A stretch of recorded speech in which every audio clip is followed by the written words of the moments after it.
And I finally get to check that off my list, and I knew this was going to be a big fight. The build up for this is huge. The press conferences are entertaining. It's a spectacle.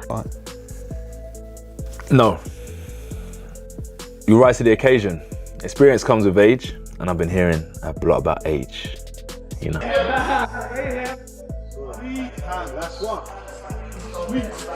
With only 17 days remaining before Anthony Joshua faces Jake Paul, the tension surrounding the event continues to rise as both men push themselves to their limits. Training has reached its most intense phase, with Joshua sharpening his timing, footwork, and punching power, while Jake endures heavy conditioning sessions to keep pace. At this stage, every round, every drill, and every adjustment becomes crucial, and the atmosphere around the fight grows heavier as the countdown tightens. And I have nothing but love for him, but I'm going to knock him out respectfully, and you know, we can hug and kiss afterwards, specifically kiss.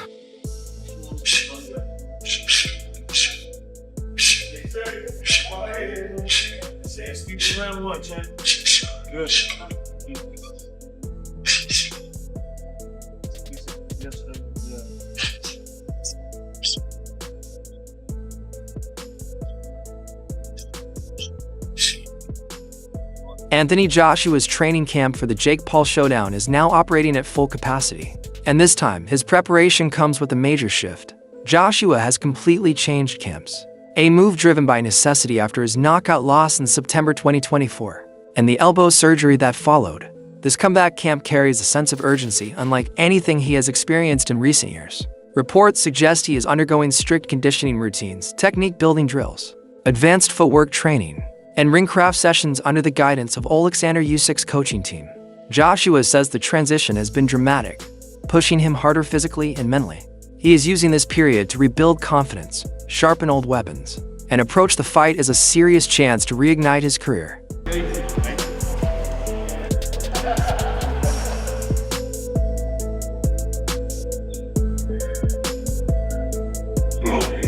Joshua begins his mornings with cold, punishing ice baths designed to strengthen his body and accelerate recovery.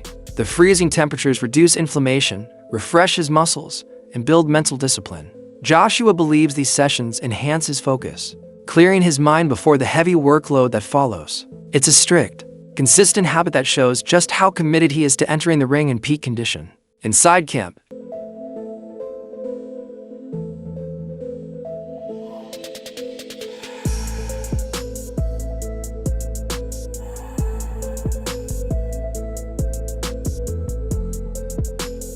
Joshua is surrounded by a training culture built on discipline, precision, and continuous improvement, guided by experienced coaches known for technical mastery and strategic awareness. He approaches every drill with intention. His sessions are dedicated to tightening offensive combinations while developing a defensive system that reacts instantly. Coaches monitor his timing, punch selection, footwork patterns, and rhythm, challenging him to break old habits and adopt new layers of refinement. Observers note that Joshua listens intently to every correction, responding with a level of seriousness that reflects his determination. Rather than relying only on raw power, he is enhancing his understanding of angles, spacing, and counter-punching. His movement becomes more controlled as he shifts between slips, pivots, and sharp counters.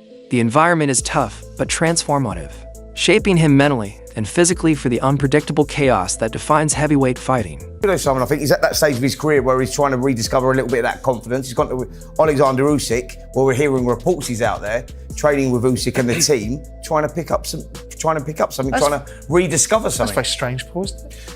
It is, but it's not unheard of. I've heard of a lot of fighters doing that. You see fighters, obviously, it's the old Rocky movies years ago, but you see a fighter losing to someone, all of a sudden they go in the camp and they start training and do little bits together and become friends or whatever else. I think it'll do Joshua no harm travelling, but as you say, he's a little bit long in the tooth and he's a bit on the back nine rather than the front nine, where that experience would really come into play. But I'm just looking at his record here. He obviously, after the Usyk fight, he's come back and he had 3 fights and then the Ngannou demolition job. Yeah, Jermaine Franklin, he had Robert Helene, he had Otto Wallin, and he smashed Ngannou, which everyone went hallelujah for, right? Yeah, but he's obviously not in like the box rec rankings to see where he is. But the Dubois fight is a fight where what you've just said then, Spencer, like match him right. I felt he was match right with Dubois. That's just my opinion. Just obviously, I was wrong on that and I was proved wrong, but I felt like Joshua would have and should have came through that, but he obviously didn't. So therefore, it's back to the drawing board, and where do you go from there? What do you do from there? Does he keep the same team around him? Does he go and find someone new and try and adapt and add to his repertoire already? And this move at Usyk, I don't know what it'll be, but if he's fighting before Christmas, then he needs to get in shape quick, because there's only 8 weeks to go, let's say. Well, my understanding, he's in camp, he's in shape, and just looking to get an out and get back to winning ways is my understanding. That's why they're talking about 8 rounders. Yeah. He wants to sort of go under the radar a little bit, and it's difficult for someone like Anthony Joshua because he's such Very a much so. commercial commodity. He's always been in shape all the time, hasn't he? Yeah. He always will be in shape. He's never, ever not been. But it's not about his dedicated. physical shape, is it? No one's ever questioned his physical state. Zach, when I was talking about Anthony Joshua, and I know that the president of his fan club is here in Spencer, but I talked about the PTSD issue post various fights, whether it be the Alexander Usyk or the Daniel Dubois situation. But prior to Daniel Dubois, I always maintained that I felt that despite the performance against Jermaine Franklin, despite the performance against Robert Helenius, which had been blasted out by Deontay, Eddie Hearn looks at this matchup with a heavy sense of responsibility, fully aware of the stakes. He understands that the outcome will influence not just headlines, but the long-term direction of Joshua's career. Hearn has been blunt about the reality. A loss in a fight like this could force difficult questions about whether continuing is worth it. Still, despite the seriousness of the situation, Hearn's trust in Joshua hasn't wavered. He believes Joshua's months of hard work have restored his discipline and sharpened his mindset. From strength training to advanced sparring, Joshua has treated every moment as if a world title were on the line. This championship mentality is what convinces Hearn that Joshua will rise under pressure. Reports from insiders support this belief, describing Joshua as composed, driven, and more focused than he has been in years. Even with critics and pressure surrounding him, Joshua presses forward, embracing the challenge rather than shying away from it. One of the biggest reasons Joshua's confidence remains high is the caliber of sparring partners he has brought into camp. Saying that you and AJ must retire if Jake Paul wins on December 19th. Stand by that? Yeah, I do. I mean, oh, I suppose so. Shit, yeah. Look, I don't see a world where Jake Paul wins this fight. I know that boxing's boxing. I mean, what was it? Roy Jones came out this morning and said Jake Paul can win this fight. Teddy Atlas as well. Teddy Atlas? Mm-hmm. Okay. All right, now I'm a bit worried. I won't retire. AJ should retire if he loses, no. Sorry. No, I see AJ winning this fight with ease, comprehensively, destructively, violently, and I don't see a world where Jake Paul is competitive in the fight, let alone win the fight. But luckily, AJ's not preparing in a way that he just thinks it's a joke. He's preparing for Jake Paul like he's a world title contender. Yes, it's been a little bit of a shorter camp. Yes, we've got to make weight this time around, but it doesn't matter. We should just slide through this guy and bash him up and beat him up, and we should do it early doors. Just lastly, you said as well that you told Nikisa that he was weighing 290 when you were negotiating. What impact did that have? Did you feel like they would have gone even lower if they knew he was weighing 265? No, I mean, I don't think that when you're negotiating on a weight, there's not one promoter in the world that would tell the truth about what the weight of the fighter was, and Nikisa knows that anyway. So it wasn't like we were being clever, but they wanted him to come to 240. And it's just, don't forget, AJ's never made weight before. So all of a sudden, he's tried, he'd been in camp for, 2 or 3 weeks, and he's probably sitting at, 260, 265.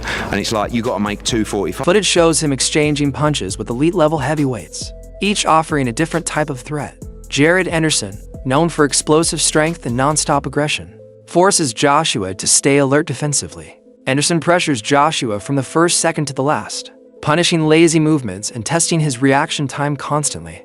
Frank Sanchez brings a completely different set of problems. With slick footwork, smooth movement, and sharp defensive instincts, Sanchez challenges Joshua to think quickly and adapt on the spot. Against Sanchez, Joshua must adjust angles, match rhythm, and approach exchanges with strategy instead of brute force. These sparring sessions do more than test Joshua's endurance. They simulate high-level competition that Jake Paul has never been exposed to. Each opponent pushes Joshua to refine his timing, accuracy, and ability to switch tactics immediately. The variety of styles ensures Joshua is building a complete, battlefield-ready approach, prepared for whatever unfolds on fight night.